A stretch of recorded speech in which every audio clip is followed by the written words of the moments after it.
कारुण्य प्रभो नित्यानंद श्री अद्वैत गदाधर श्रीवत्सादि गौरभक्तवृंद हरे कृष्ण कृष्ण कृष्ण हरे हरे हरे राम राम राम हरे हरे ఏడుకొండవాడ వెంకటరమణ గోవింద గోవింద ఆపదముక్కులవాడ శ్రీనివాసులవాడ శ్రీనివాస గోవింద గోవింద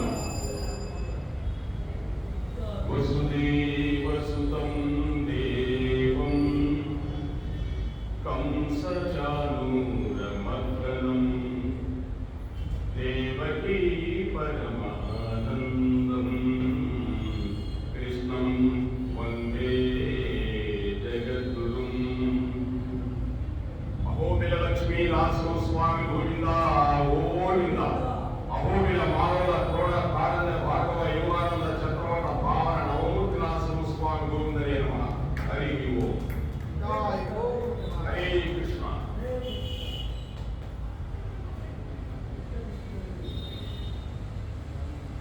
ఉగ్రం వీరం మహావిష్ణుం జ్వలంతం సర్వతోముఖం నృసింహం భీషణం భద్రం మృత్యుం నమామ్యహం యదా యదా హి ధర్మస్య గ్లానిర్భవతి భారతభ్యుత్థానమధర్మస్య తదాత్మానం సృజామ్యహం పరిత్రాణాయ సాధూనాం వినాశాయ చ దుష్కృతాం ధర్మ సంస్థాపనార్థాయ సంభవామి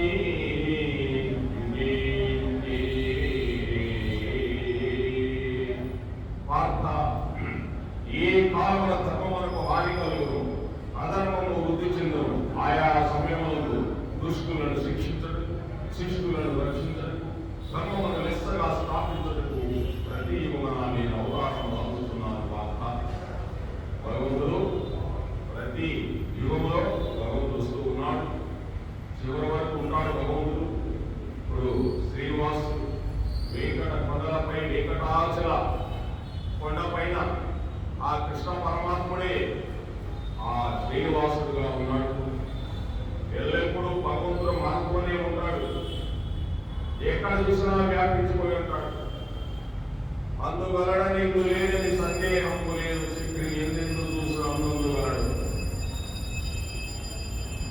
ఈ భూమండలంలో సమస్త జంగమాది చరాచర సృష్టి పశు పక్ష వృక్షాలన్నింటిలో భగవంతుడు ఆవరించిపోయి ఉంటాడు మట్టి ధూళి అన్నింటిలో అంటే భగవంతుడు లేకపోతే ఏక చైతన్యమే లేదు అంతా భగవంతుడు ఉంటాడు కాబట్టి చైతన్యం ఉంది అన్నింటిలో అందులో మనకి చాలా దగ్గరగా మనలోనే ఉన్నాడు భగవంతుడు ఎంతో దూరంలో లేడు భగవద్గీతలో అదే చెప్తున్నాడు నేను చాలా దగ్గరలో ఉన్నాను అర్జునా మీకు మీరే నన్ను గమనించడం లేదు అని చెప్తున్నాడు ఆత్మస్వరూపమై భగవంతుడు మనలోనే ఉన్నాడు జీవుడు మనమే ఆత్మ మనమే ఈ ఇంద్రియాల మనం కాదు ఈ త్రిగుణాలు మనం కాదు ఈ కనిపించే మనస్సు మన కాదు బుద్ధి అంత కాదు ఇవన్నీ ఈ శరీరంతో పాటు అవన్నీ వచ్చి తెచ్చుకున్న 24 తత్వాలు ఇవన్నీ పట్టుకొని నేను నేను నేను అంట కూర్చున్నాను ఇక్కడ అందుకే ఈ భూలోకంలో ఎదుర్కోపోయినాము నేను కాదు నేననే వాడిని ఒకరున్నాను నా స్వస్థ స్వరూపము ఆత్మస్వరూపము అని ఏనాడైతే మనం తెలుసుకుంటామో ఆనాడు మోక్షానికి దారి తీస్తుందని కృష్ణ పరమాత్మ ఈ గుణత్రయ విభాగ యోగంలో చెప్తూ ఉన్నాడు 5 పద్యాలు ఉన్నాయి లాస్ట్ గుణత్రయ విభాగ యోగం ఈ గుణాలు సాత్విక గుణం రాజస గుణం తమో గుణం ఈ 3 గుణాలు వృద్ధి చెందుతూ ఉంటాయి ఈ 3 గుణాలని దాటి నా స్వస్థ రూపం చూడమనుకున్నాడు భగవంతుడు అంటే ఈ గుణాలే అన్ని కారణాలు మంచి చేసిన సాత్విక గుణం రాజసం చేసిన రాజస గుణం తమో గుణం రాక్షస గుణం వీటి వల్లే మనం ఇక్కడ ఇరుక్కుపోతున్నాం అంతేగాని ఈ గుణాలంటే తెలియదు 3 గుణాలంటే కాసేపు మంచివాడే అంటాం కాసేపు అతనికి చాలా అంటే అహంభావం అంటే తెలుగులో చెప్పాలంటే బాగా ఎచ్చులుగా ఉంటాడా అంటాడు అదే రాజేష్ కుటుంబం అంటే నేను అతను వాడిని, నేను ఇతను వాడిని అని చెప్పుకుంటుంటాడు. తను తాను కోరుకుంటుంటాడు. మూడో వాడు వచ్చి రాక్షస గుణం. ఇంకా దానికి గుణం అనేది లెక్కలేదు, వాడి ఇష్టం చేస్తూ ఉంటాడు. అంటే ఇవి గుణాలన్నీ కూడా ఒక రూపం కాదండి. ఆ రూపాన్ని బంధించే దానికి మన వల్ల కాదు. అటువంటి గుణాలు మభ్య పెట్టుకో ఉంటాయి గుణాలు, దాన్ని దాటిపోమంటున్నాడు భగవంతుడు. శ్రీ భగవాన్ ఉవాచం ప్రకాశం చ ప్రవృత్తిం చ మోహమేవ చ పాండవా నద్వేష్టి సంప్రవృత్తాని న నివృత్తాని కాంక్షతి ఉదాసీనవదాసీనో గుణైర్యో న విచాల్యతే గుణావతంత ఇచ్చేవయో వతిష్టతి ఏకతే సమదుఃఖ సుఖః స్వస్థః సమదోష్టాస్మకాంచనః తుల్యప్రియా ప్రియో ధీరః తుల్యనిందాత్మా సంస్తుత్యః మానవమానయో తుల్యః తుల్యో మిత్రాది పక్షయోః సర్వారంభ పరిత్యాగి గుణాతీతః సముచ్యతే.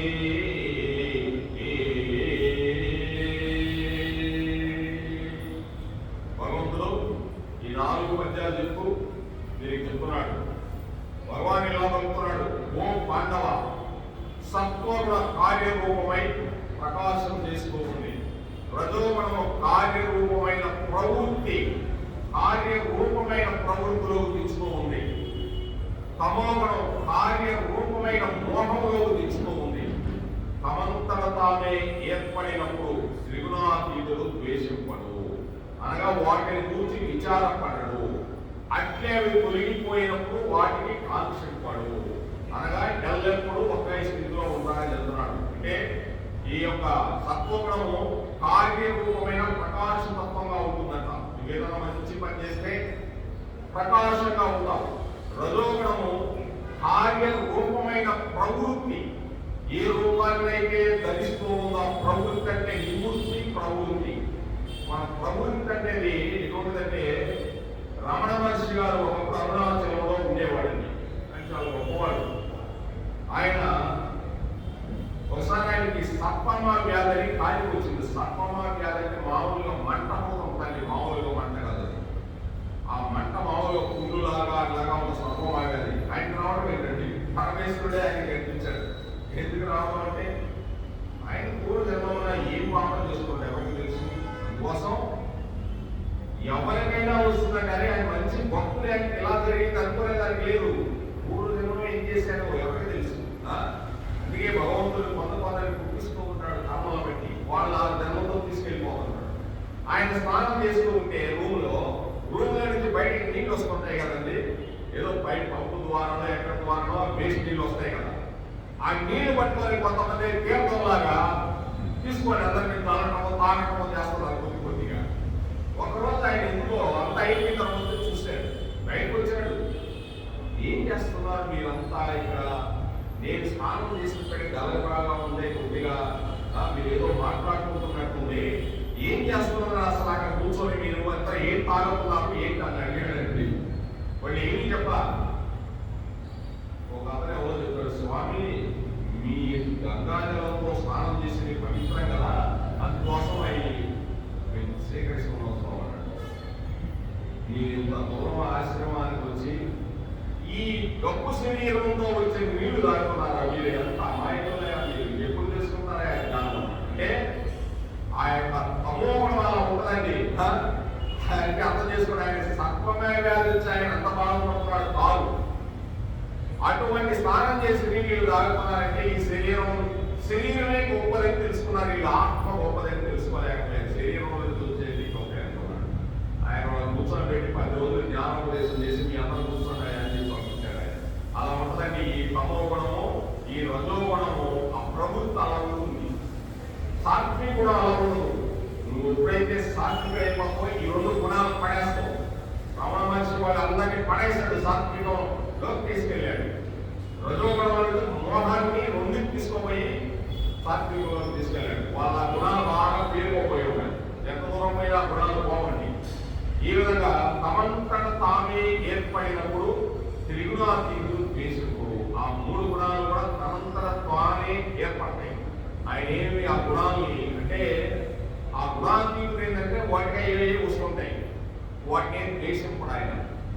వాటిని గురించి విచారపడడు. అవి వచ్చినాయి, అవి తొలగిపోయినప్పుడు వాటికై కాంక్ష లేదు. ఆయన వచ్చినా విచారపడడు, ఆయన వచ్చేదైనా ప్రమాదం చేస్తున్నా విచారపడడు. అవి వెళ్ళిపోతుంటాయి, వెళ్ళిపోయినప్పుడు కూడా వాటి మీద ఏం కాంక్ష ఉండదు, అంటే కోరిక ఉండదు. పోతే పోని అనుకుంటాడు ఆయన. అనగా ఎల్లప్పుడూ ఒకే స్థితిలో ఉంటాడు అని భగవంతుడు చెప్తున్నాడు. లాస్ట్లో ఎంత వ్యవహారం ఉందని చెప్తూ అలా స్థితప్రజ్ఞుడుగా గుణాతీతుడై ఉంటాడని అని చెప్తున్నాడు. త్రిగుణములకు వాటి కార్యరూపములైన శరీర ఇంద్రియ అంతఃకరణ వ్యాపారములకు ఏమాత్రము చెల్లింపక త్రిగుణాతీతుడు ఉదాసీనుడు వలె సాక్షి వలె ఉండును. అంటే ఈ త్రిగుణాలు ఉన్నాయి కదా, మూడు గుణాలు, అవి కార్యరూపం చెందుతాయి. రకరకాల వ్యాపారాలు చేస్తుంటాయి మూడు గుణాలు. ఇంకా మూడు గుణాలు అంటే మీకు తెలుసు. ఆ వ్యాపారాలు చేసినప్పుడు ఈ శరీర సంబంధించిన అంతఃకరణలో ఉండే ఇంద్రియాలు వాటి వ్యాపారాలు మాత్రం చేసుకుంటూ ఉంటాయి. కార్యక్రమం చెల్లింపడు. త్రిగుణాతీతుడు ఏం చేస్తున్నావు కూడా చెల్లించడంట. వాటి అలాగే చేసుకుంటామంటే అవి చెల్లించదు. అలా చెల్లించకుండా సాక్ష్యం వలె ఉంటాడు. అంటే ఎవరు? ఆత్మతత్వం తెలుసుకున్నవాడు. రమణ మహర్షి లాంటి వాడు, సరస్వతి గోస్వామి లాంటి వాడు, ప్రభుపాదు లాంటి వాడు, తుకారాం బాబా లాంటి వాడు, వాళ్ళ ఆత్మ సాక్షాత్కారాన్ని సాక్షిభూతులై అలా ఉంటారండి. ఈ విధంగా చెప్తున్నాడు భగవంతుడు. అలా సాక్షిభూతులై ఉంటాడు. ఇవే యొక్క ఈ ఎన్ని ఆవడాలు చేసుకుంటున్నా కూడా వాళ్ళ ఏం పట్టించుకోవడం చెప్తున్నాడు. అతను సచ్చిదానంద గణ పరమాత్మ యందు ఏకీభావ స్థితుడై ఉండను. అతను ఏది పట్టించుకోకుండా సచ్చిదానంద గణ పరమాత్మ. సచ్చిదానందం అంటే భగవంతుడు సత్యమైన వాడు. అంటే రమావీర వెంకట సత్యనారాయణ స్వామి ఆయన ఒక్కడే సత్యమైన వాడు. సత్యమైన వాడు ఆయన అంటే భగవంతుడు సత్యమైన వాడు. ఆయన మీదనే సచ్చిదానంద గణ పరమాత్మ యందు ఏకీభావ స్థితుడై ఉంటాడు. ఎవరి మీద మనసులున్నాయండి, ఆ జీవికి ఎవరి మీద ఉంటుంది? ఆ భగవతత్వం మీదనే ఉంటుంది. తనలో తాను చూసుకుంటూ ఉంటాడు. ఈ స్థితి నుండి ఎన్నడూ చెల్లించడంట. ఏం వచ్చినా కూడా ఈ మూడు గుణాల నుంచి ఏమో చేసుకుంటే అవసరం వాటన్నిటికీ చెల్లించడం చెప్తున్నాడు భగవంతుడు. ఈ చెప్తూ త్రిగుణాతీతుడు స్వస్వరూపం అనేది నిరంతరము స్థితుడై ఉండను. ఇది ఒక రకంగా చెప్పాలంటే ధ్యానయోగి. ధ్యానయోగి ఎలా ఉంటాడండి?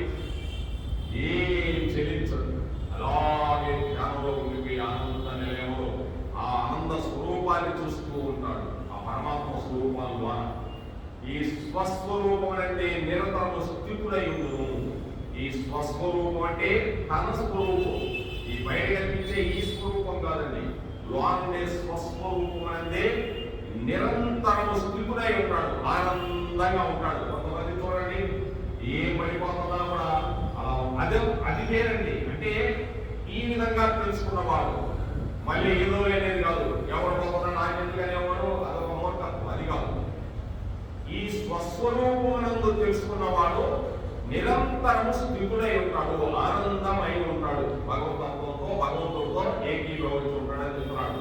సుఖ దుఃఖములు కానీ వీటన్నింటినీ సమానంగా చూస్తాడు. అంతేకాదు మట్టైన రాయైన బంగారమైన సమాన భావంతో కలిగి ఉంటాడు. అది రాయి అయితే రాయి, మట్టి అయితే మట్టి, బంగారమైన బంగారం అనుకోడు. ఎందుకంటే అతనికి అవసరం లేదు. అసలు ఈ ప్రపంచంతో అతనికి పని లేదండి. ఇంకా అతను భగవంతుడు ఆనందపడుతున్నాడు. అదేవిధంగా తుకారాం బాబా గారు ఎన్నో వ్యాపారాలు చేశాడండి. సినిమాలో చదివేది ఆయన చాలా వ్యాపారాలు చేశాడు. పాపం రొట్టెల వ్యాపారాలు చేశాడు, ఇంకా ఏదేదో చేశాడు, 4-5 వ్యాపారాలు చేశాడు. ఏ వ్యాపారం చేసినా ఎవరికి కావాలని పాపం డబ్బులు అడిగే ఉంటుంది కదా. ఏది ఆ రోజు ఏముందండి? అంటే ఆయన స్వస్వరూపం అంటే వచ్చిన వాళ్ళందరినీ కూడా ఆ యొక్క భగవతత్వంగా చూసేవాడు. అందుకే ఆయన భగవంతుడు అంటే వెళ్ళిపోయాడు. అటువంటి స్వస్వరూపం రమ్మాలంటాడు భగవంతుడు. అంటే అన్ని సమానంగా చూస్తాడు. బంగారాన్ని కూడా మట్టిలాగానే చూస్తాడు. మట్టి అయినా రాయి అయినా అది బంగారం అయినా ఏదైనా అతనికి అవసరం లేదు. ఇంకా అతనికి ఏం అవసరం లేదు. అనగా ఈ మూడింటి ఎందుకు అతని ఏ భావాలు కలిగి ఉన్నాడు. ఎటువంటి అది బంగారే జాగ్రత్త ఇది రాయి జాగ్రత్త ఉండదు. అంటే ఈ మూడు సమానంగా చూస్తాడు. ఇవన్నీ భగవతత్వం చూస్తాడు. అతనే తీరుడైన జ్ఞాని. తీరాహ అంటే తీరుడు, దేవి చెల్లింపబడేది తీరుడు అనేవాడు. ఆశయం ఏదైనా జరిగిందనుకో చెల్లించిపోతాం, ఏదైనా బాగా జరిగిందనుకో ఆ సాధన పడిపోతాం. ఎవరికైనా ఉండేదానికి సహజంగా లేకుండా ఎలా ఉంటుంది? మనం మానవ జీవితం కదా, రాంగా రాంగా రాంగా రాంగా ఇవన్నీ పడిపోవాల భగవంతుడే చెప్తాడు. ఆ భగవంతుడే ఇవ్వాలి మనకి. సామాన్య విషయంగా వెయ్యి దాకా మోహం ఆలోచించుకోవాలంటది. ఒకటే భగవద్గీత చదివినంత మాత్రం కాదని మోహం ఆలోచించుకోవాలంటది, పరిగెడుతూ ఉంటుంది. ఆయన ఒక్కడే కూర్చాల, అనుభవం కలవాలని తెలుస్తుంది. ఆ తుంచడం అనేది ఎలా తుంచుతాడో చాలా కష్టాలు ఉంటాయని తుంచేటప్పుడు చాలా కష్టాలు ఉంటాయని మామూలుగా ఉండదు.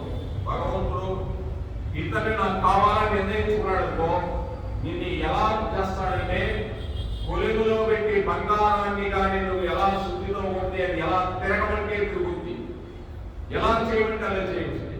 ఉంగరం కావాలంటే ఉంగరం వస్తుంది, పోగులు కావాలంటే పోగులు వస్తుంది, సన్న సన్న రంధ్రాలుగా చేసి రంధ్రాలు వేసి దానికి చేయమంటే వస్తుంది. ఏ రకం కావాలంటే బంగారాన్ని ఎలా మలుస్తాడో అలా భక్తులు అలా మలుచుకుంటాడు భగవంతుడు. అయితే దాంట్లో బాగా ఆగాల, సమ్మిడితో పడుతుంటాడు, చిన్న చిన్న సుట్టులతో పడుతుంటాడు. అలా కాగి దాన్ని మలుచుకుంటాడు భగవంతుడు. ఆ బంగారాన్ని కలపాలి, ఉత్త బంగారాన్ని కదండి, కొద్దిగా రాయి కూడా కలిపేనే దానికి బంగారానికి తిరుగుతుంది. ఉత్త బంగారానికి తిరగదండి. అలా అన్ని కలిపి మిళితం చేస్తాడు భగవంతుడు. చేసి వదులుతాడు. ఇక నాయన బయలుదేరంటాడు. అలా ఉండదు భగవతత్వం. అతనే ప్రియుడైన జ్ఞాని. ప్రియాప్రియములకు కాదు అంటే ఏదైనా ప్రియమైన వస్తువు, లేకపోతే ఈయన నాకు బాగా దగ్గరయ్యా, నా కొడుకు, నా భార్య, నా బిడ్డలు, ఇవన్నీ ప్రియాప్రియములకు కానీ నిందాస్తుతులకు కానీ కొనకూడదు. వీటన్నిటికీ కూడా కొనకనే కొనకూడదు. ఎవరన్నా నిందించినా ఏం పట్టించుకోడు. ఎందుకంటే అతనిలో ఉండే పరమాత్మ, నాలో ఉండే పరమాత్మ ఒక్కడే అని తెలుసుకుంటాడు. ఇక తింటే ఏముంది, పోతే ఏముంది, ఇక్కడ పడతాయా, ఏమైనా తూట్లు పడతాయా, ఏం పడవలా? సత్యాన్ని నువ్వు తెలుసుకున్నావు. తింటున్నావా, తింటూ 100 తింటూ నాకేం తిట్టుకుంటే నన్ను చెప్తున్నావా, నేను తిట్టుకుంటున్నావు అనే స్థితికి రాగలిగితే ఇదే సమస్థితి అని భగవంతుడు చెప్తూ ఉన్నాడు. ఇంత ఈజీ అంటే అత్త ఒక మాట కోడలంటే కోడలు 2 అంటది, 2 అంటే అత్త 4 అంటది. మామూలుగా ఉంటుందా? భర్త ఒక మాట అంటే భార్య 2 అంటది, ఆ 2 అంటే నేను 4 అంటానంటాడు. ఇక అంటే ఇది తెలుసుకోలేకుండా వెళ్ళిపోతుంది. తెలుసుకున్నవాడు అనుకో నవ్వుకుంటూ ఉంటాడు. అంతా కృష్ణుడిని చేస్తున్నారు, ఎవరు తీసుకున్నారు మనకి పాపం అమాయకులు వీళ్ళు. కృష్ణాయిని ఎప్పుడు పైకి తీసుకొస్తావు అనే మన ఆత్మభావన ఏకీభావ స్థితి ఉన్నారు. ఎంత తిట్టినా కూడా అంటే సినిమాలో సూర్యకాంతం చూడండి, ఆ రైల్వే తీసుకొని ఏమన్నా బయటవాడు వీడియోవాడు అంటే ఆయన పోర్షన్స్ కాదు మనం చూడాల్సింది, వాళ్ళ యొక్క యాక్టర్స్ కాదు, అక్కడ భావాన్ని చూడాలి. లాస్ట్ లో ఒక్కటే ఒక్క మాట్లాడాడు అంతే, ఈ దూరంతో పడిపోతుంది యువతలు ఉండే వ్యక్తికి. అది అలా ఉంటాడు, సింహం లాగా ఉంటాడు. ఎన్నో కుక్కలు కొరుగుతూ ఉంటాయండి, సింహం పోతూ ఉంటే ఓ పక్క చేరి అరుచుకుంటాయి. ఇది ఒక్కసారి బయటకు వచ్చి కానీ గర్జించిందనుకో ఎక్కడెక్కడ కొలీలు వస్తాం. ఈ సింహం లాంటి వాడు జీవుడు అనేవాడని చెప్తున్నాడు. ఈ రెండింటి అందరూ సమస్థితిలోనే ఉండును. అంటే జీవుడైన జ్ఞానం ఎలా ఉంటాడు? ప్రియాప్రియములకు, ఇష్టాయిష్టముల ఇష్టములకు, నిందాస్తుతులకు, అంటే నింద అంటే ఏదైనా కావచ్చు, అటువంటి వాటన్నిటినీ కూడా దేవుడు కొనకూడదు అని భగవంతుడు చెప్తున్నాడు. సమస్థితిలో ఉంటాడని చెప్తున్నాడు. ఈ లాస్ట్ ఫైనల్ చెప్తూ భగవంతుడు మానవుల యందు, మిత్రుల యందు, శత్రువుల యందు సమభావముతో ప్రవర్తించువాడు, విద్యుక్త కర్మలను ఆచరించుతూ కర్తృత్వాభిమానము లేనివాడు అయిన వాడు త్రిగుణాతీతుడనబడను. ఈ 3 గుణాలన్నీ చెప్పుకుంటూ వచ్చి లాస్ట్ లో ఎలా ఉంటాడు, ఆ గుణవంతుడు ఎలా ఉంటాడు, త్రిగుణాతీతుడు చెప్తాడు. ఈ 3 గుణాలు అందుకే కదండి, ఎవరన్నా ఏదైనా చేయాలన్నా మంచి పిల్లవాడాయా, మంచి గుణం ఉందాయా, ఈ అమ్మాయి మంచి గుణవంతురాలయా అన్నాడు. ఈ గుణం ఎక్కడి నుంచి వచ్చింది? మన అనుభవం ఏమంటే ఇదే భగవంతుడు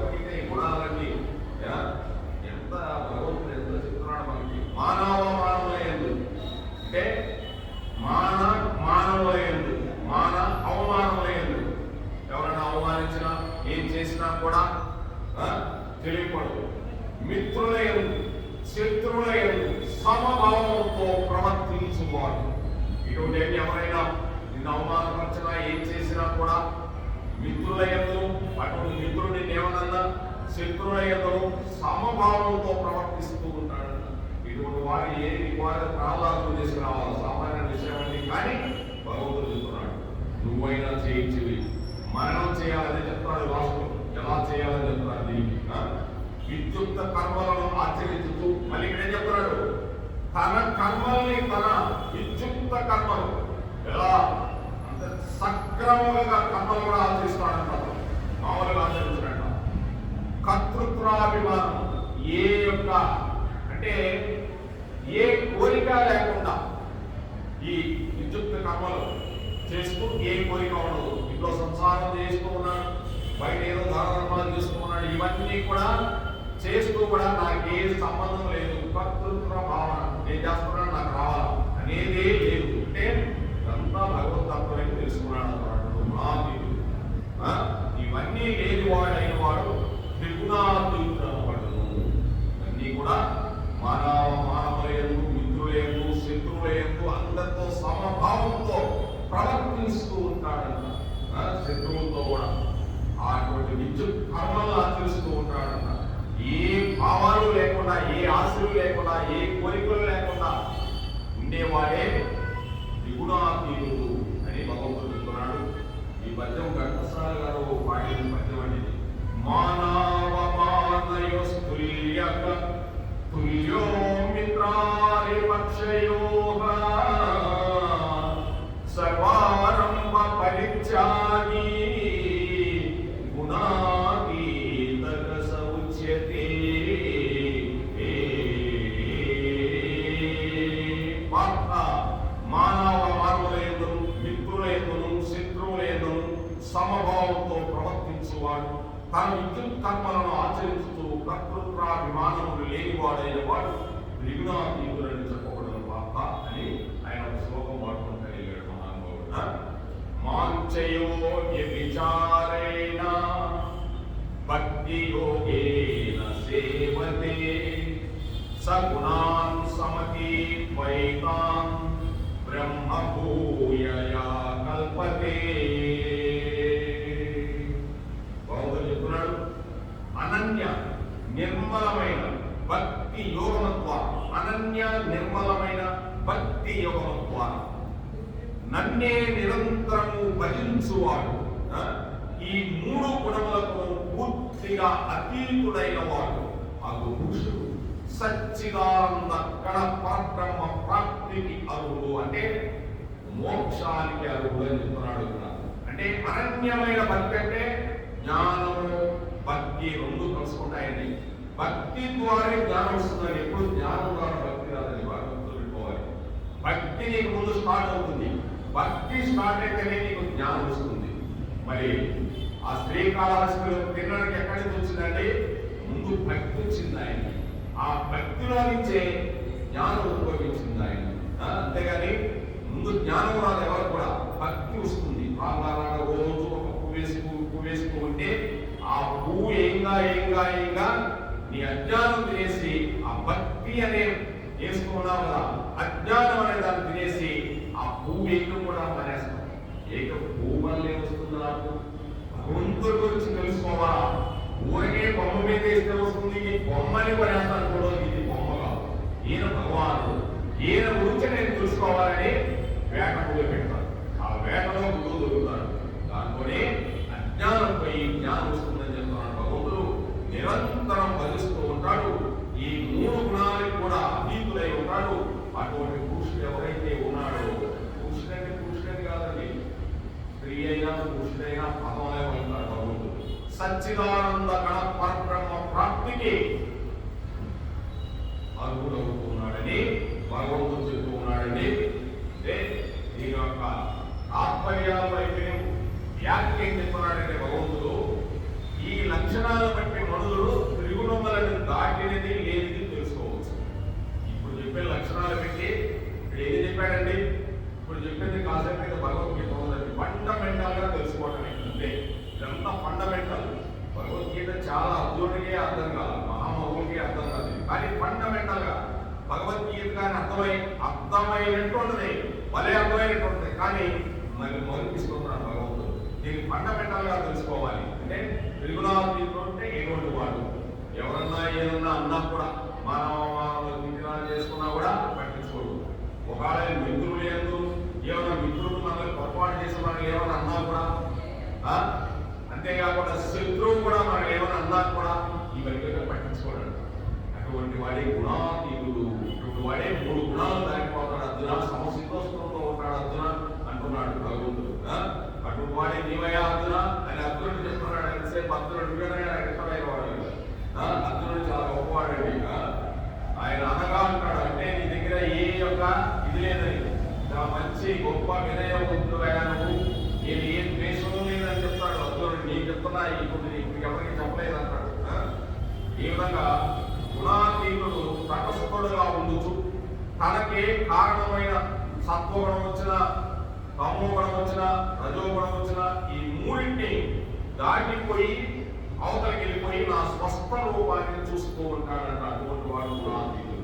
అంటే మనము గుణాతీతుడు అంటే అవసరం ఎవరో కాదండి, మనమే. ఆ 3 రూపాలను పక్కన పెట్టేసి భగవంతుడు నాలో ఉన్నాడు, ఇక్కడ ఉన్నాడు భగవంతుడు. అందుకే నా శరీరం వెలిగిపోతుంది, నా చెయ్యి వేస్తుంది, నా కాలు వేస్తుంది, నా నోరు తినేదానికి ఉంది, ఏదైనా ఉంది.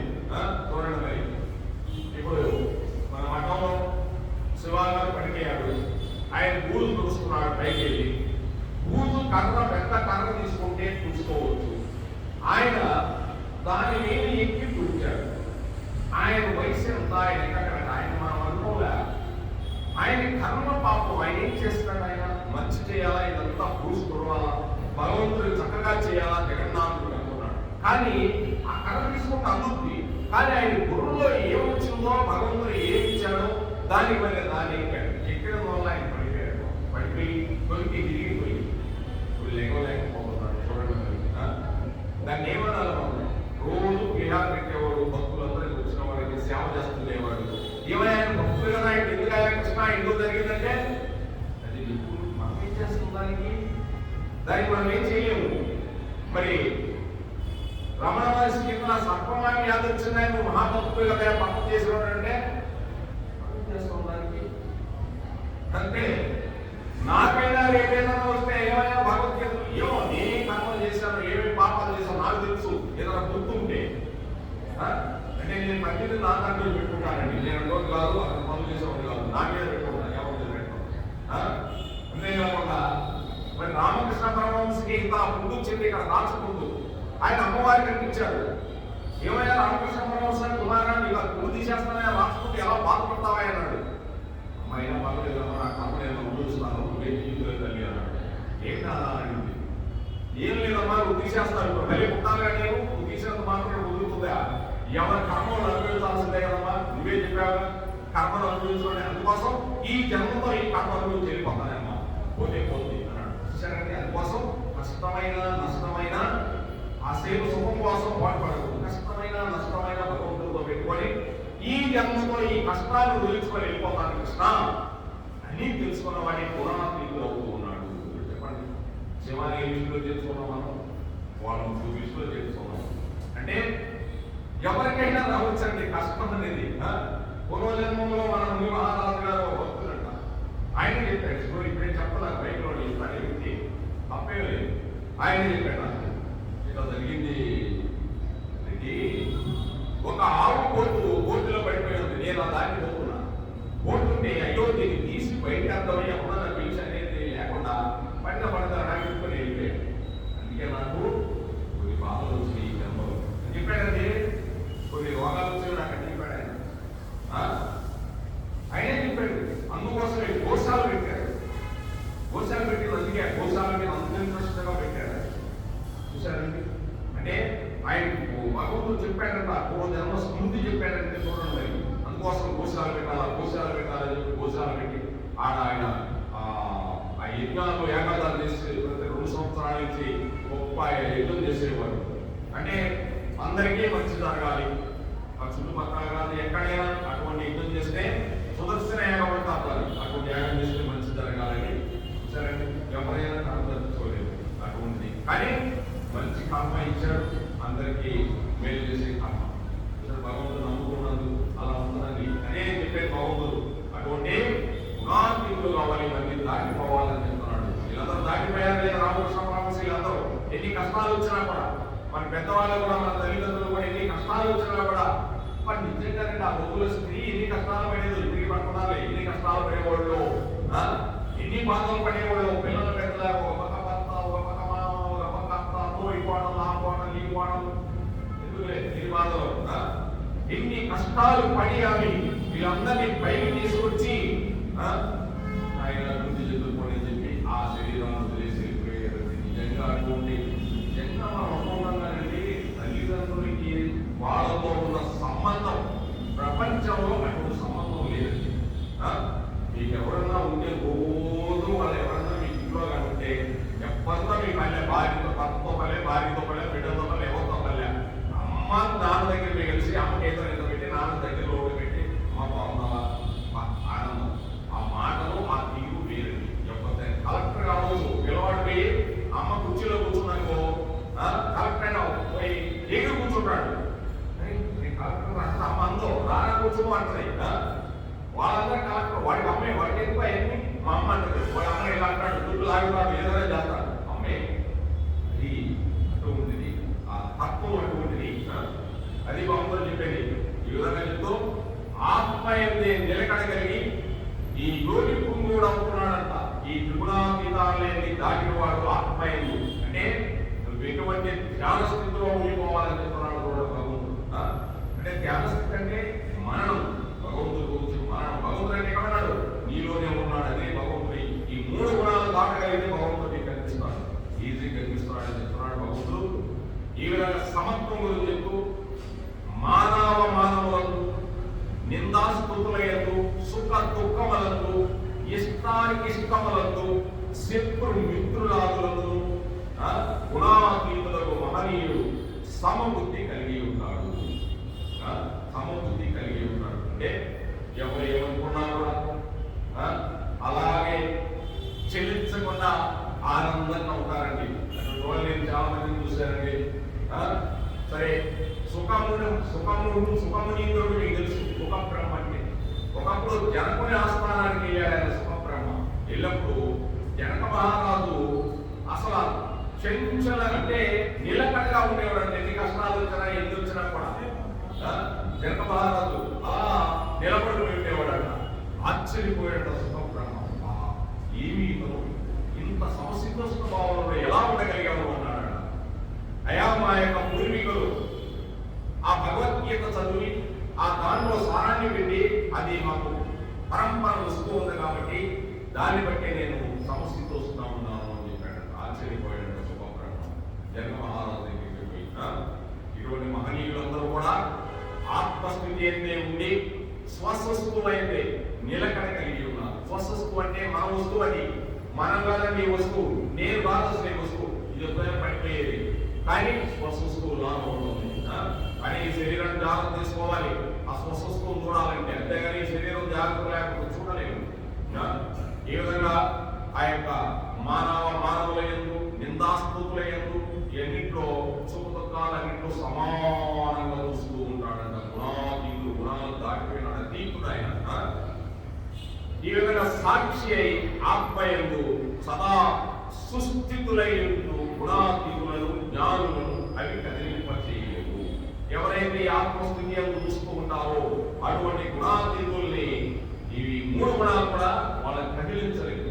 అంటే ఎవరైనా తిట్టారనుకో వెంటనే మన కోపం చేస్తుంది. ఈ మూడు గుణాలు తొంగేసిన వాడు ఎలా ఉంటాడంటే అవి పడిపోతాయి.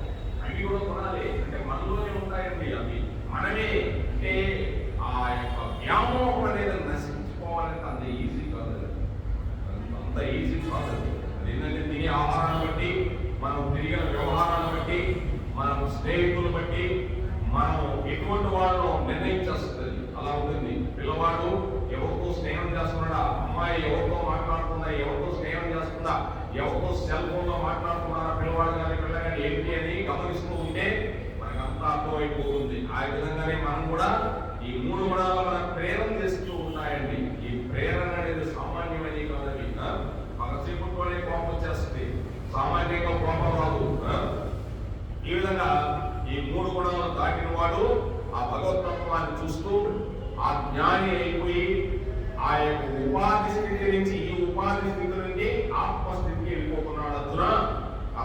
ఈ ద్వంద్వాలేమి బాధిపదాలు, ద్వంద్వాలేమి ఇవేనండి, మోహాలు ఇవన్నీ ద్వంద్వాలంటే.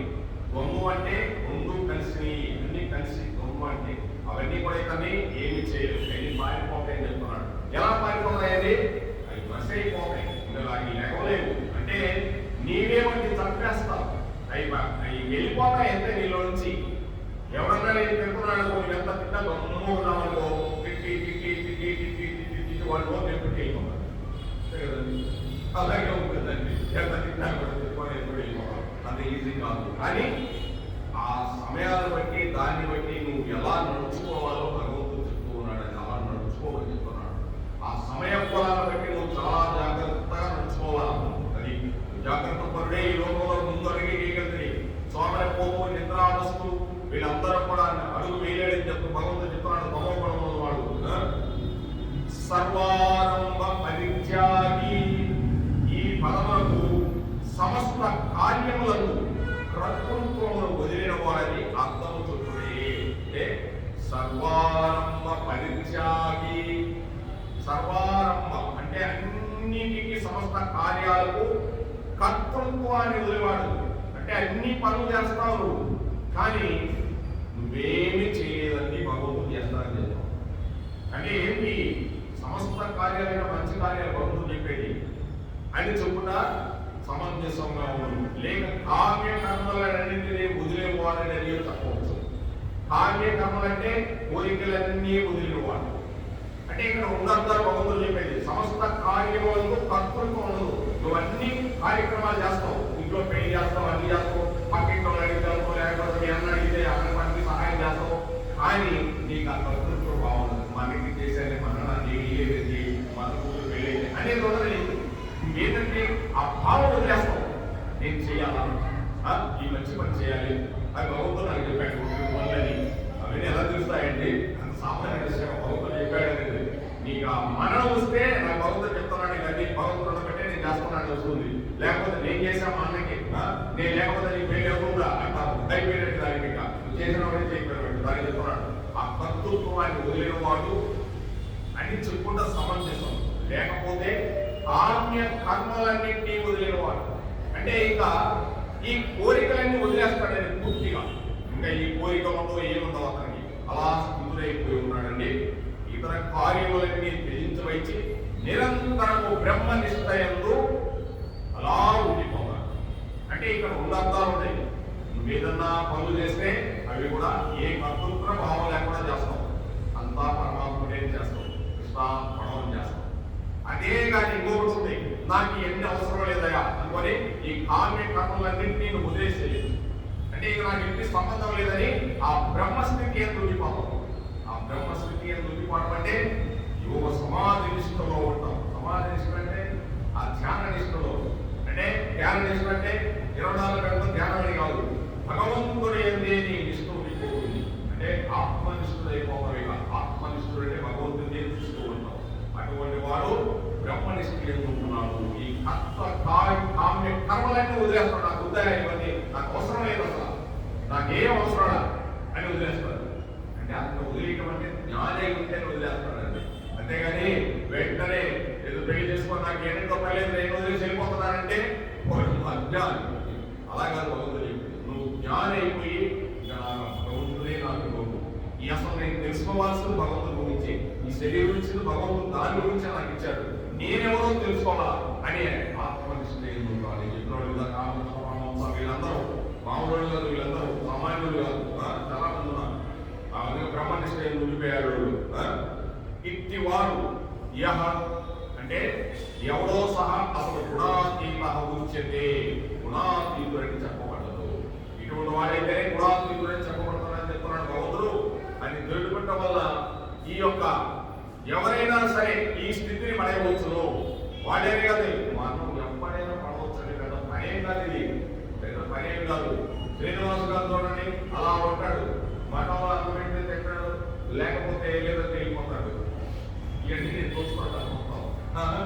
ఏదైనా పని ఉంటే శివాల గురించి తిరుగుతున్నాడు పాపం. ఆయన దగ్గరికి పోవాలి, ఆయన సేవ చేయు.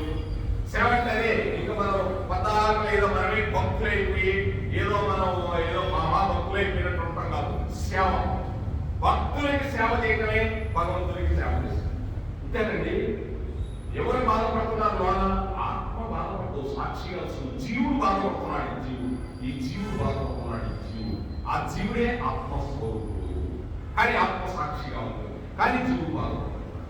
ఎంత ఆశ్చర్యంగా ఉంటుంది. ఇది ఆ విధంగా భగవంతుడు చెప్తూ ఉన్నాడండి. ఈ విధంగా గుణాతీతుడు గారి తక్కిన వారు కారని స్పష్టం చేస్తూ ఉన్నాడు. అటువంటి వాడు గుణాతీతులు ఉన్నారు కానీ పొరవాళ్ళు కానీ కారని భగవంతుడు స్పష్టం చేస్తూ ఉన్నారు. మనకై మనమే చెప్పుకుంటామండి.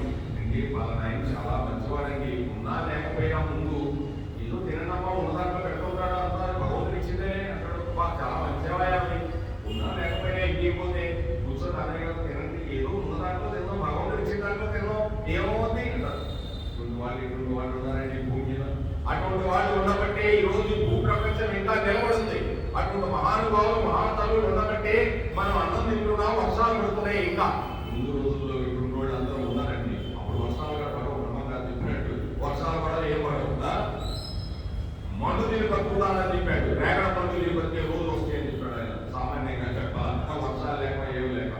ఇంకా ఆ పుణ్యమూర్తులు ఉండబట్టి ఈ భూమి అలా ఉంది. లేకపోతే ఈ భూమి ఎప్పుడో కలిసిపోయింది. భగవంతుడు ఎప్పుడు ఉంచుతాడండి, పుణ్యమూర్తులు ఉంచుతాడు. ఎందుకంటే ఎన్నో జీవరాశులు ఉన్నాయి కదా ఈ భూమి మీద. సకల జీవరాశులు బ్రతకాలి కదా. మనం అంటే సరే ఎన్నో జీవరాశులు ఉన్నాయి కదా, వాటన్నిటికీ అన్యాయం చేయడు భగవంతుడు. అది భగవతత్వం. చాలా ఉంటుందండి భగవతత్వం అంటే. ఎవరో దుర్మార్గం చేశాక మన సంగతి చూస్తాను నిదానంగా భగవంతుడు. ఈ విధంగా భగవంతుడు సర్వులను అట్టి మహోన్నత స్థితికి పొందవచ్చు అని చెప్తున్నాడు భగవంతుడు. అందరు కూడా ఇటువంటి మహోన్నతమైన స్థితికి పొందొచ్చాయంటే కష్టమే కాదనుకున్నాడండి. ఏమన్నా ఇక్కడే ఉన్నామండి, మనం ఏమన్నా ఇక్కడే ఉండిపోతామా, ఇక్కడే తింటామా, ఈ బిల్డింగుల్లో ఉంటారా? నేనైతే ఉండదనుకుంటానండి. ఎవడో ఉండడు. ఎందుకంటే ధర్మరాజు అదే చెప్పాడు. ఆ యక్ష ప్రశ్నలు అడుగుతాడు. అసలు ముందు పోతుంటే ఎంతో నేను ఇక్కడే ఉండాలనుకుంటాడు, ఎంతయా అన్నాడు. అసలు అదే చిత్రమైంది. అసలు ముచ్చు వెనకే ఉంటుంది తెలియక ముందు పోయా నేను ఇక్కడే ఉంటానని ప్రశ్న వేసుకుంటానంట. అలా ఉంటుంది ఈ మానవ జీవితం. ఎక్కడ ఏం చేసినా ఈ మానవ జీవితం వచ్చిన తర్వాత దానము, ధర్మము, భగవంతుల సేవ, భక్తుల సేవ, తల్లిదండ్రుల సేవ, అనాథుల సేవ, పశు పక్ష వృక్షాదుల సేవ చేసి ధరించి ఈ జీవితం ఇచ్చినందుకు కృష్ణ నీకు ఎన్ని కోట్ల నమస్కారాలు కృష్ణ అర్జునుడు అన్నాడు. ఎన్ని నమస్కారాలు? నీకు ముందు నమస్కారం, వెనక నమస్కారం, పక్క నమస్కారం, ఈ పక్క పైన కింద ఎక్కడ నమస్కారాలు పెట్టాలని తెలియదు కృష్ణ అన్ని చోట్ల పెట్టేశాడు. అంతకుముందు బావ అనుకునేవాడు. అంటే బావ నేను బావ ఉంటాయి కదా, బావ కొద్దిగా చక్రం ఉంది, నాకు బాణాలు ఉంటాయి, ఇద్దరు ఒకటే అనుకునేవాడు. అంటే కృష్ణుడిని బావ అనుకున్నాడే కానీ భగవంతుడు చూసుకోవాలి. పక్కన ఉన్నాడు అంతే. మన తల్లిదండ్రులు ఉంటే ఏముందలే మా తల్లిదండ్రులు ఏందో అనుకుంటాం. వాటి తల్లిదండ్రులు వాల్యూ ఎంత వాల్యూ అంటే ఒక్కొక్కసారి వెళ్ళిపోయిన తర్వాత తెలుస్తుందండి. భూమి మీద ఏదైతే మనం బాగుంటున్నామో అటు బాగుంటున్నామో బాగునిపిస్తుంది. ఇంకా అసలు అది అటుండే అంటే అందరూ కాదండి, అటు అతీతమైన వ్యక్తులు ఉంటారు. అయ్యో బాగుంటున్నారని అనుకుంటారు. అందుకే బాగుంటడం నుండే జాగ్రత్త పడాలి. ఏదైనా కూడా అదే భగవంతుడు చెప్పేది, జాగ్రత్త పడి ఏదైనా కూడా ముందు చూపుతో నడవమంటాడు. అటువంటి వాడే జ్ఞాని. ఎక్స్ట్రీమ్ ఆయన గొప్పవాడు. జ్ఞాని అంటే అన్నింటిలో జాగ్రత్తగా ఉన్నాడు. ఏం చేయాలా ఏం చేయకూడదు అనేది భగవంతుడు అదే చెప్తూ ఉన్నాడు. అటువంటి వాడు భక్తులండి, మంచి భక్తులు ఉంటారండి. వాడు ఏది కాన్షియన్సర్ 10 మందికి ఏదో సహాయం చేయడం వెళ్ళిపోదాం ఏముంది ఇక్కడ అని భగవంతుడు కల్పిస్తాడు. అది అతనికై వచ్చింది కాదండి, భగవంతుడు కల్పిస్తాడు. అతనికి స్త్రీ కానీ పురుషుడు కానీ భగవంతుడు కల్పిస్తాడు. అటువంటి ఈ విధంగా భగవంతుడు చెప్తూ గుణాతీతులు లక్షణాలు చెప్తున్నాడండి. ఎటువంటి లక్షణాలు చెప్తున్నాడంటే, ఎవడు తనకు సంప్రాప్తించిన సత్వ గుణముల ప్రకాశము సుఖము కానీ, ఈ సత్వగుణం ప్రకాశం అంటే సుఖం అండి. రజోగుణ సంబంధం కార్య ప్రవృత్తి, అది కావాలా ఇది కావాలనే ప్రవృత్తిలో, తమో గుణం మోహము నిద్ర, ఇవన్నీ ఎవరైతే ఇవన్నీ ఉంటాయో ఇవన్నీ కూడా తొలగిపోయినతో, ఇవన్నీ కూడా తొలగిపోయి తటస్థుల వేడే ఉండి ఈ గుణకార్యములచే ఏమాత్రం చెల్లింపడం, ఈ 3 గుణాలు వచ్చాయి. ఎవరైతే చెల్లింపడం ఏ చెల్లించకుండా ఉంటాడో అటువంటి వాడు గుణే పేదలవుతున్నాడు అర్జున అని చెప్తున్నాడు. ఏ పరిస్థితుల్లో కూడా చెల్లింపడం మరియు ఎవరు ఆత్మయందే స్థిరముగా ఉంటున్నాడు. భగవంతుడు ఒక్కటే చెప్తున్నాడు, ఏ పరిస్థితుల్లో చెల్లింపడం. చెల్లించకుండా ఉండగలిగే సామాన్యుడు మానవుడు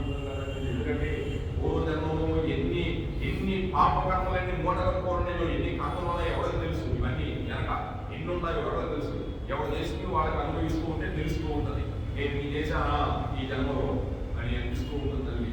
ఎవరికైనా అంతే. ఇది ఏ విధంగా చెప్తూ తెలియకపోవడం. మరి ఎవరు ఆత్మయందు స్థిరంగా ఉంటాడు, ఆత్మయందు స్థిరంగా, అదొక ఆనంద స్థితి అండి. ఆనంద స్థితి అని చెప్తున్నాడు. ఇప్పుడు మట్టి గట్టైన రాయైన బంగారమైన సమదృష్టి కలిగి ఉంటాడు. ఈ మూడింటిని సమానంగా చూస్తాడంట. ఇది రాయే, ఇది మట్టి, ఆ బంగారం కూడా మట్టి, ఈ మూడు ఒకటే అని చూస్తాడంట. అంటే అంటే అటువంటి స్థితి చూసేవాడు యోగి ఏమన్నారండి. ఆయన బంగారాన్ని తయారు చేసిన పాసులు వేయదని చెప్పి ఆ బంగారాన్ని తయారు చేసి దాని మీద నిరక్తి కలిగింది. ఎంతైనా తయారు చేస్తాడు ఆయన, ఏమైనా తయారు చేస్తాడు ఆయన. దీనివల్ల మనకు ఉపయోగం లేదు అని చెప్పి వదిలేశాడు. ఉపయోగం లేదని తెలుసుకొని ఆత్మస్థితికి వచ్చేసాడు. ఆత్మస్థితికి వచ్చి ఆ భగవంతుడు రమించిపోయాడు. ఆయన పరమేశ్వరుడే భక్తుడైపోయాడండి. పరమేశ్వరుడే కనిపించాడు ఆయన సాక్షాత్. ఆయన కనిపించి ఆయన జ్ఞానాన్ని ప్రసాదింపజేశాడు. ఆయన ఇంకా బయలుదేరన్నాడు. చూసారండి, ఆ భగవంతుడే ఇస్తాడు జ్ఞానం మనకి. ఆ విధంగా అన్నింటిలో కూడా ఆయన సమదృష్టి కలిగింది. సుఖ దుఃఖములను, ఇష్టానిష్టములను, నిందాస్తులయందు ఎవరైనా తిట్టినా చేసినా ఏదైనా చేసినా మిత్రుల యందు సమాన భావంతో ఉండి శత్రువుల యందు కూడా సమభావం కలిగి ఉంటాడు. అటువంటి వాడు ధీరుడై ఉంటాడు అని చెప్తున్నాడు భగవంతుడు. సమస్త కార్యములకు ఆయన ఫలాన్ని విచ్చేస్తాడు. ఏ పని చేసినా కూడా, ఏ పనైనా చేయి, ఫలాన్ని ఆశించడు. అంతేకాకుండా కార్య కర్మలన్నింటినీ త్యజించి వేస్తాడు, లేక సమస్త కర్మల్ని త్యజించి వేస్తాడు. లాస్ట్కి అక్కడి నుంచి వస్తాడు. చూడండి, ఏదన్నా మంచి పని చేస్తే నాకు సంబంధం లేదు, ఇవన్నీ అక్కడి నుంచే నీకు భక్తి కలుగుతుందని. ఎప్పుడు భక్తి కలుగుతుందంటే ఇంకొకటి మీద ప్రేమ కలగాలి, ఒక జీవుల మీద ప్రేమ కలగాలండి. ఆ జీవులు కూడా మనకి ఏదన్నా చేస్తే ఎంత భగవంతుడు ఇచ్చింది కదా అనే ప్రేమ నీకు వచ్చేసిందనుకో, ఇదంతా భగవంతత్వం వచ్చిందనుకో, అక్కడి నుంచి ఈ కర్మలే వదిలేసుకోండి. ఇవన్నీ ఎంత ఎన్ని రోజులు ఉన్నాయి ఇంతే, ఇంకా నేను భగవంతుడితో పెట్టుకున్న ఈ సంబంధాలను అనవసరం నాకు. కామ్య కర్మలన్నీ త్యజించి పారేస్తారు. ఇక అయ్యోటం ఇవ్వడం. ఎందుకంటే ప్రభుపాదుల వారు అలా చేశారు. ప్రభుపాదుల వారు అంటే ఇస్కాన్ సంస్థాధిపతి ఆయన. సరస్వతి గోస్వాముల వారు, ఆయన సరస్వతి గోస్వాముల వారు. ఆయన సామాన్యుడు కదా, ఆయన కల్కత్తాలో ఉంటాడు. ఆయన శిష్యుడు ఆయన ప్రభుపాదుల వారు. ఆయన పేరులో ఉన్నంత ముందు నువ్వు అమెరికా దేశంలో ఏం చేస్తున్నా, ఏం చేస్తున్నా ప్రపంచం అంతా, నువ్వు అమెరికాకి వెళ్ళిపో, భగవద్గీత తర్జుమా చేసుకోపోన్నాడు. ఇంగ్లీష్ లో తర్జుమా చేసుకొని వెళ్ళాడు ఆయన శిష్యుడు. ఆయన ప్రపంచం అంతా ఇప్పుడు గోల్డెన్ టెంపుల్స్ కట్టించాడు. 105 గోల్డెన్ టెంపుల్స్. 65 సంవత్సరాల్లో ఎక్కువ బయలుదేరాడు ఆయన శిష్యుడు. చూడండి మరి 13 సంవత్సరాలు తిరిగాడు. ఎలా కట్టించాడు ఎవరో తెలియదు. ఆశ్చర్యం కదా, ఎవరు కట్టిస్తాడు ఇతర దేశాలు. ఎప్పుడో పోయినాడు, 1970లో ఎప్పుడో పోయాడు. అసలు ఆ రోజుల్లో ఎలా కట్టించాడు ఏంటి భగవంతుడు. ఆ విధంగా దేవుడైన సంస్థ కర్మలను వదిలించేస్తాడు. ఇక నాకే పని లేదు వదిలించేసి బ్రహ్మనిష్ట అయితే ఉంటాడు. మరలా ఆయన అన్ని కట్టించి అన్ని చేసి కూడా మళ్ళీ బృందావనం వచ్చేసాడు. నాకు అయిన అవసరం లేదు, భక్తి మార్గం అందరినీ వదిలేసి వచ్చేసి ఇక్కడ కూర్చున్న బృందావనం వచ్చి శరీరాన్ని వదిలేశాడు. ఆ బృందావనం వచ్చి శరీరాన్ని వదిలేశాడు. చూసారండి, తన స్వస్థలానికి వచ్చి మళ్ళీ శరీరాన్ని అక్కడే వదిలేశాడు. అట్టి వాడు గుణాతీతుడు అని చెప్పబడు. కావున ఈ సద్గుణములే గుణాతీతుల లక్షణాలు. అంటే ఎవరైనా నిందించినా, ఏదైనా సుఖ దుఃఖాలు వచ్చినా, శత్రువుల ఎందుకు కానీ మిత్రుల ఎందుకు కానీ అందరినీ సమభావం చూస్తానంటున్నాడు భగవంతుడు. ఆయన రోజు తిట్టాడనుకో, మనము అలా ఉన్నామనుకో, అదే పెద్ద తిట్లేం కాదు కదా, కొట్టే తిట్లేం కాదు, ఏదో అనుకుంటున్నాడు అనుకోని ఏముందని మన మాట మనం కలం చేసుకోవాలంటే పాపం అతనికి ఏది ఇంకా తెలియలేదే, జ్ఞానంలో లేదని వచ్చేసామనుకో, ఇక నువ్వు గుణాతీతులు అయిపోయినట్టే. ఓమో ఇక నీ మామూలు విషయంగా నీ విషయం అలా ఉంటుందండి. భగవంతుతో చాలా ఆనందం. ఇక నువ్వు ఎక్కడ పోయినా నీకు ఆనందమే. అంటే నువ్వు ఇవన్నీ ఆలోచించేవి అన్నీ నీ లోకం లేదు. ఆ భగవంతుడితో నీకు సంబంధం. ఇక ఈ లోకాల నుంచి నీకు కట్ అయిపోతుంది సంబంధం. ఉంటావు ఇక్కడ, కానీ ఇవన్నీ కట్ అయిపోతుంది. ఎన్ని కట్ అయిపోతుంది బంధాలు ఉన్నప్పుడే కట్ చేసేసుకుంటాడు భగవంతుడు. వెళ్ళిపోయిన తర్వాత కట్ కావాలంటే ఇప్పుడు ఇక్కడే కట్ చేసుకోవాలండి. కట్ చేసుకొని ఆ కృష్ణుడితో సంబంధం పెట్టుకోవాలి. సంబంధం పెట్టుకోవాలని ఇవే ఈ తమ ఉండాలి. ఇవే ఎవరైనా వాడనుకోండి లేచి ఎగిరి పట్టారనుకో, ఇక ఈ భగవద్గీత అర్థం నాకు తెలిసినట్టు. ఎందుకంటే అవతల వాడికి తెలియదా, నీవు తెలిసిన వాడిని నువ్వెందుకు ఎగుతున్నావు. దానివల్ల ఉపయోగం ఏంటంటే నీ మనసులో నువ్వే వివేకం చేసుకోవాలి. చేసుకుంటే అప్పుడు నీకు లైట్ వెలుగుతుంది. ఆ లైట్ ఇక 1000 క్యాండిల్స్ కావచ్చు, 10,000 కావచ్చు, 1,00,000 క్యాండిల్స్ కూడా వెళ్ళిపోతుంది నీకు. ఇక జ్ఞానం విపరీతం అయిపోతుంది. ఎప్పుడు జ్ఞానం విపరీతం అయిపోయిందో భగవంతుడితో పెట్టుకుంటాను. ఇక భగవంతుడు ముద్దగా కనిపిస్తాను నీ కోసం. అలా ఉంటుంది భగవంతుడు అండి. అచంచల భక్తితో తనను సేవించేవాడు త్రిగుణములను దాటి బ్రహ్మ సాక్షాత్కారంలో పడేయగలడని భగవానుడు చెప్తూ ఉన్నాడు. అచంచలమైన భక్తితో తనను సేవించేవాడు. అచంచలమైన భక్తి అంటే జ్ఞానం, భక్తి, ఈ రెండు కలిగితే త్రిగుణములను దాటి బ్రహ్మ సాక్షాత్కారంలో పడేయగలడని భగవానుడు వర్తిస్తూ ఉన్నాడు భగవంతుడు. ఈ ఒక్క 2 పద్యాలతో అయిపోతాయండి. ఈ యొక్క గుణత్రయ విభాగ యోగం అయిపోతుంది. రేపు ఆ కథ కూడా ఉంది. ఆ కథ అంటే జరిగిన కథ, దీని వల్ల మనకి ఏంటి ఉపయోగం అనేది కూడా ఈ ఊరికే ఈ అధ్యాయం చదువుకున్నా చాలు మోక్షం కలుగుతుంది. అలా ఉంటుందండి. ఈ భగవద్గీత ప్రతి పదం ఒక మంత్రం, ప్రతి పదం ఒక పెద్ద మంత్రం. ఈ పూజలు చదువుతారని చూడండి, ఆ మంత్రాలు వేరు. ఈ ఉపనిషత్తుల సారాంశం ఇది. అన్ని సారాంశాన్ని తీసుకొచ్చి ఇక్కడ పెట్టాడు. చాలా పుస్తకాలు ఉన్నాయండి. ఆ పుస్తకాలన్నీ నువ్వు చదవాలంటే కష్టం. ఆ మొత్తం సారాన్ని తీసుకొచ్చి ఇక్కడ పెట్టేశాడు. ఆవుంది, ఆవులో నుంచి పాలు పిండి అర్జునుడనే లేఖదూడ వదిలి ఆ పాలని పిండి అర్జునుడు యొక్క లేఖదూడ నోట్లో పోసేశాడు. అంటే ఆ సారాన్నంతా పిండి అర్జున 120 నీకు పోసేస్తానన్నాడు. అదే ఈ సారాంశం. అంటే మనకి పోస్తూ ఉన్నాడు భగవంతుడి ఈ ఉపనిషత్తుల సారాంశం ఇది. ఒక్క శ్లోకం చదివినా చాలండి, అంత గొప్పని శ్లోకం. రాధే రాధే రాధే రాధే రాధే కృష్ణ గోవింద రాధే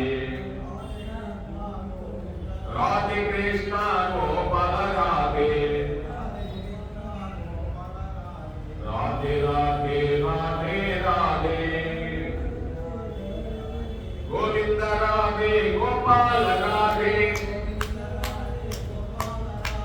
గోవింద రాధే గోపాల రాధే గోవింద రాధే గోపాల రాధే గోవింద రాధే గోపాల రాధే రాధే రాధే రాధే రాధే రాధే కృష్ణ గోవింద రాధే రాధే కృష్ణ గోపాల రాధే రాధే రాధే రాధే రాధే రాధే రాధే రాధే రాధే రాధే రాధే రాధే రాధే జయ రాధా కృష్ణ గోవింద की, राधा श्याम गोविंद की, वृंदावन गोविंद की, मधु गोविंद की, श्री पुंडरीकाक्ष गोविंद की, रुक्मिणी सत्यभाम विठल गोविंद की, श्री कृष्ण परमात्मा की, मुनि महाराज की, महाभक्त वृंदमुలకు यत्र योगेश्वर कृष्णो यत्र पार्थो धनुर्धरः तत्र श्रीर्विजयो भूतिः ध्रुवा नीतिर्मतिर्मिमा। योगेश्वरुడైన శ్రీకృష్ణ పరమాత్మని ఎచ్చట ఉండును, మేటి ధనుర్ధారైన అర్జునుడు ఎచ్చట ఉండును. అతని విజయము, సంపద, ఐశ్వర్యము, శాంతి నిలకడగా ఉంటాయని సంజీవుడు చెప్పాడండి. సంజీవుడి నిశ్చితాభిప్రాయం అంటే కృష్ణుడు అయితే చెప్పించేశాడు లాస్ట్ లో కొంచెం. సంజయుడు అంటే చాలా గొప్పవాడు. ధృతరాష్ట్రుడి యొక్క ఆయన గుర్రాల సేవలో ఉండే వాళ్ళ కుమారుడు సంజయుడు. పద్యం చాలా ఇంపార్టెంట్. సర్వం శ్రీకృష్ణార్పణం